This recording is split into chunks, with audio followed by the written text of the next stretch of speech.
Hello, I'm Tony Dorsey with John Horsley. Welcome back to the briefing room. We're here to talk today about the president's speech. He's talking about investing more in infrastructure. Tell us, what's AASHTO's reaction to this? We're pleased. Just as the president did during his campaign in the early months of the new administration, he has now once again said we've got to invest more in transportation infrastructure to make a difference in jobs. As you know, unemployment in the construction world is at 19.4%. That's too high. There's no higher area, according to the Bureau of Labor Statistics. So I think he recognizes this is an area of priority. John, AASHTO recently came out with this new list of 9,500 ready-to-go projects. Tell us about the survey.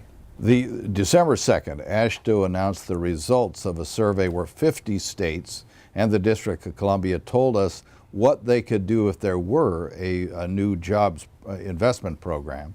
They identified 9,500 projects that could be out to bid 120 days after enactment of whatever new law the Congress and the President reached an agreement on. So 9,500 projects in value around $70 billion that could put hundreds of thousands of folks to work. Yeah, it's very helpful to have the President on record saying yes. We've been working very closely with leadership in the House and the Senate. There's not yet agreement on what specific approach to take, but there's strong interest in the House in going one way, interest in the Senate in doing a jobs program. Now that the President's on board, we have all three bodies ready to move in a common direction.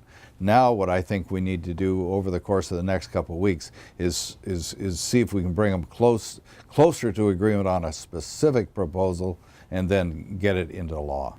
John, kind of give us a timeline of what has to happen in the next week or two up here on Capitol Hill. Well, over the next 2 weeks, we've got to get an extension or a continuing resolution so there's no interruption in the highway and transit program. That expires December 18th. So the first order of business is to make sure there's no interruption in the crucial highway and transit assistance that is pending. So that's job number one.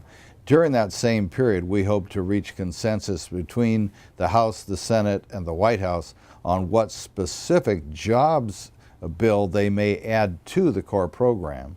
Then if we can pass it before Christmas, that would be terrific. The Senate is totally consumed right now with health care legislation. So at least the feedback we've received from Senate leadership is don't expect action from the Senate by the end of the year, except for the extension.